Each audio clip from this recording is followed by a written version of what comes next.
So we're moving into a skill-based market. I love this. You can create listing inventory. How do you create listing inventory? Right? What's a way to find listings that are not available? I think the number one thing you could do right now, and what I'm coaching my clients, and they're having massive success. I'm going to give you some numbers that'll blow you away, because I didn't believe them when I heard them, and then we started really tracking this. But unsolicited CMAs, right? Comparative market analysis. We all know what that stands for. But we wait for the phone to ring a lot of times, right? And so I'm not asking you to be a cold caller. I'm asking you to put sweat equity into this relationship and let the check equity come later when you can afford to do it, or whatever, right? So the goal today is to give you tangible things you could leave with that are going to give you value. So number one, CMA a day. This is a brilliant concept that all the top clients are using now. I've got a couple guys that are doing 1,000 transactions a year, and they're still adopting this program because they need listing inventory, right? So number one, send one CMA per day for the next 60 days via email. That's going to be a SOI, sphere of influence, a past client. It's going to be anybody you've done business with in the past. It's an unsolicited, hey, checking in with you, here's the value of your house. That will create interest and opportunity. Follow it up with a video text that lets them know you sent the email, right? Take out your phone, send the email and say, hey, Joe, Randy Byrd over here at eXp Realty. How you doing? Hey, I just sent you a CMA. It's crazy what's going on with the prices right now. We had about 15 to 30% appreciation in your area, so I thought you'd appreciate that. I did a real quick one. Check it out. Let me know if you have any questions. I'll talk to you soon. Bye for now. I'll follow up in a day or so. Bye. Right? So something quick, 60 seconds, send them to acknowledge the fact that you sent that email. The next thing is to follow up with a phone call the next day and ask them if they received it. Okay? So this is great for sphere of influence again, past clients, people that know you that are going to be anticipating that. It could be anybody you know, by the way. It does not have to be a past client. It could be, again, that hamburger shop owner that you know their address is 123 Banana Street, and you're giving them value of what's going on with that. All right? So that's kind of the cadence. Here's a real quick script. Hi, homeowner. This is Randy with ABC Realty. I've created a CMA, also known as a comparable market analysis, for your home in the neighborhood, and I used your house as one of the comparables. Right? So you're saying that you've already done this work. This is really a critical piece of this. When the clients were having unsolicited phone calls going, hey, Glenn, Randy Byrd, just curious, are you thinking about selling your house? I'm happy to do a free CMA. I'd come over today. I have nothing else to do. I can take care of this for you. And his response is what? No, thank you. I wasn't looking, right? It's unsolicited. You're coming with something that they weren't looking for. This is critical. And I'm going to talk about integrity in just a second, but track with me for right now. Would you like, listen to the words, please. Would you like a copy of the CMA I've already prepared for you, Glenn? Or would you like me to just toss it in the trash? Right? It's a psychological difference between asking if you could do it for them, which you didn't want, and it's the difference of saying you already have something that you've prepared. Do they want you to send it to them or throw it away? Now, integrity. If you come into a place, and I had a client of mine, I didn't think this way, honestly. I'm a marketing sales guy, right?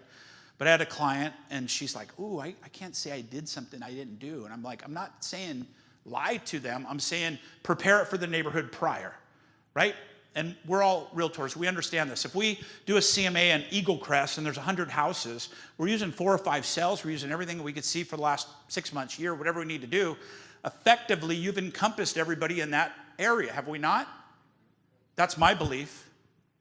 So when I say, Joe, I've done a CMA for your house at 123 Banana Street. I may not have done that complete CMA for that, but I did it for your neighborhood. And I have a really good idea.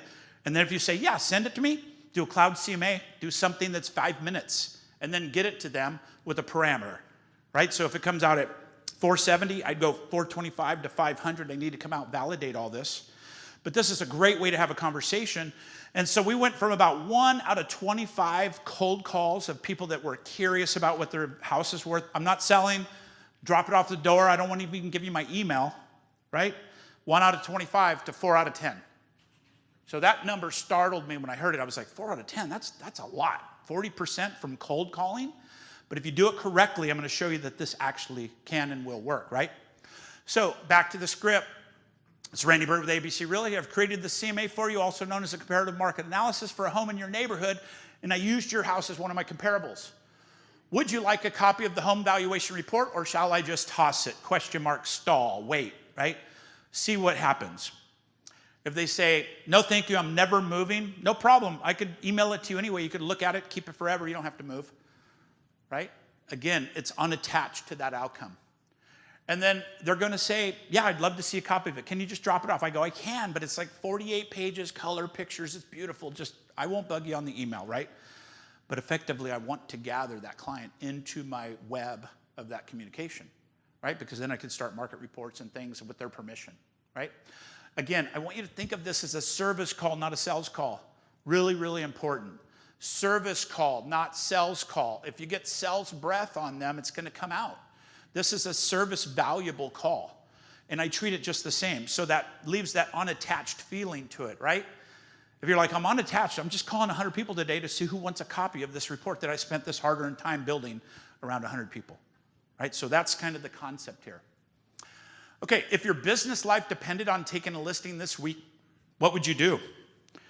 Is there anybody in the room that, come hell or high water, they had to get a listing this week to survive, to save their mortgage, to save their family, to save their kids, whatever it was, if you can emotionalize it? Could you get a listing in the next 7 days? Raise a hand, please. That's 75% of the room believes in their heart that they could get a listing in the next 7 days. So how many of you had in the last 7 days? Right? I didn't see as many hands.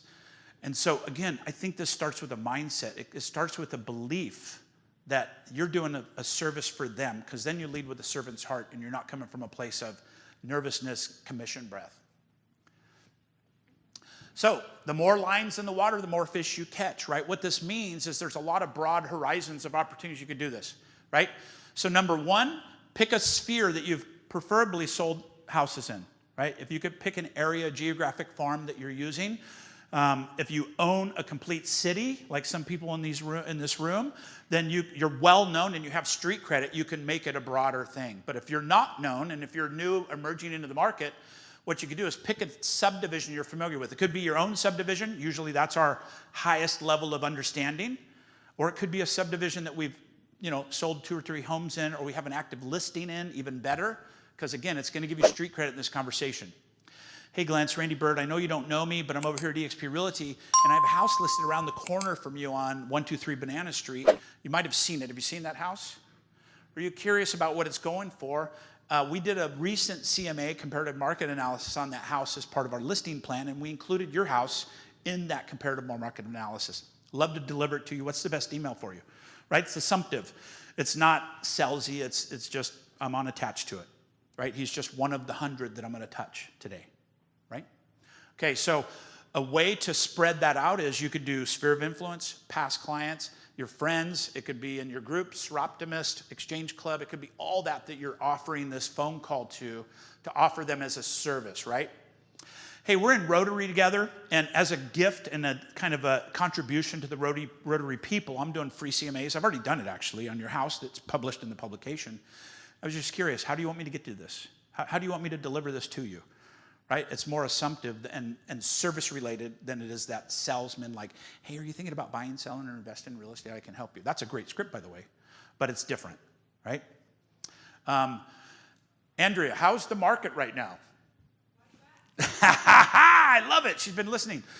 So Andrea and I have been doing team trainings and stuff, and when someone asks you how the market is, what's the standard answer? Like, just kind of shout it out a little bit. How's the market? I saw this over here. How's the market? It's amazing. What else? Depends. True. Come on. How's the market? Hot, crazy, incredible, bananas, all this stuff, right? Well, I'm a buyer. How's the market? Is it still all those things? Ooh. So when she says it depends, or what are you looking for? Right? It opens you up to say, well, I'm a buyer, I'm looking for homes. You could address that. I'm a seller, I'm looking to sell my house. You could address that. I'm a renter. You could address that. I'm an investor. A different language. You follow me? So that one nugget I think will help you today as you leave, because a lot of people are curious about the market.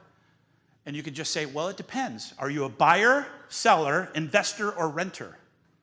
Right? By saying that, you're going to identify who they are and give you more opportunity. But that's what we're talking about when we talk about more lines in the water for this, right? Everything becomes an opportunity when you perfect your language around it. Okay, lead with prospecting. Unsolicited CMAs to geographic farms, 500 to 1,000 homes is a great number that you wrap your arms around and just identify everything about that. Schools, crime rate, everything you can. Past clients SOI. Know the market and your numbers. You have to know the market and your numbers. You can be brand new, but you can come off like Crystal, like a rock star, and just say, you know, appreciation's up 26%. Prices have come down just a little bit, but it's only because of inventory. Price on time on market's back to 9 days. This is all education for you to know these numbers and become the trusted professional. People buy real estate from agents for usually one reason: it's trust. There's a lot of things that come in after, but trust is the number one thing that is, survey after survey has proven that trust is what they're ultimately looking for in that big investment. All right, here's an email. I'm going to go through them quick. I will provide slide decks to everybody. By the way, we're recording this for everybody, and we will provide everybody a copy of this recording if you want it. So if you're frantically taking pictures, it's okay. But this is a quick email. I'm just going to give you the summary of it. But basically, it's like you're sending out a CMA, and then you're sending this email. And it just says, I hope this email finds you and your family well, having a good start to 2022. I wanted to reach out with some amazing news about your home. As you may know, home prices in Salem, Oregon are in the area have increased in the last 12 months about 18 to 25%, kind of a hook, right? And then, as you may know, home prices, oh, I went that. And then, I know it's hard to believe what a great investment your home's become. So as a special gift, I prepared this for you, and you deliver it to them in that email, right? And then what do? Video them saying that you've done this. And that just furthers the relationship trust, because now it's a face to a name. And then if you don't get a response in a few days, if you're in the neighborhood, you can say, hey, I'm running down Banana Street right now. I was just thinking of you. I was wondering if you got my email. Just staying with that dialogue is going to be very, very valuable. All right? So past clients, we talked a little bit, but any from 2 to 5 years ago are prime opportunities to have conversations with, to open up a CMA dialogue. Guess what? I'm a licensed realtor. Most of you know that, right? I've been in the business 19 years.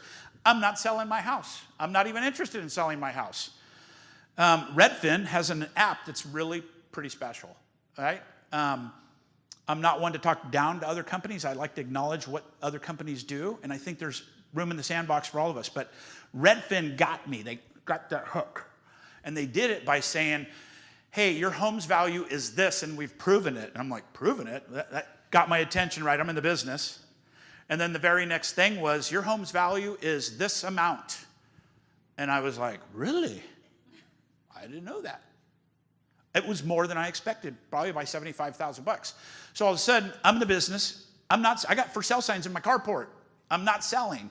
But my wheels started turning. I was like, wow, $75,000, a lot. What's the market going to do this year? Changes my ideas of staying, selling, all these other things, right? So don't think that because somebody says, and I've had this said like 3 times in my career, I'm going to be carried out of this house in a pine box. I'm like, okay. I don't know why that's so popular, but it comes up. And I'm like, but do you still want to know the value of the house now for refinancing, or if you're giving it to heirs or in your trust or anything? And they go, oh, that's an idea. I didn't think about that, right? They're focused on one singular thing, which is they'll never move. So I'm probably driving my camera guy crazy. I'm like, so have you heard about this real estate market and prices? Kind of a hook question, right? And depending on what their answer is. What if I told you the property increased in value 18 to 30% in the past year? Would that change your position around selling at the top before the market corrects? Language that is not meant to be scary, but it's realistic, right? Would you be interested in knowing the price of your home now before we reach the top? Because it doesn't matter how good you are and how many statistics you look at. If you try to tell me when I'm going to hit the top, you can't, because I can correct it any time. I'm not at the top anymore, right? It's like, now, nope, too late, right? So again, it's not a doom and gloom. It's a realistic conversation with people, all right? So are you interested in selling your property at the top of the market before the correction? That's a valid conversation to have with people.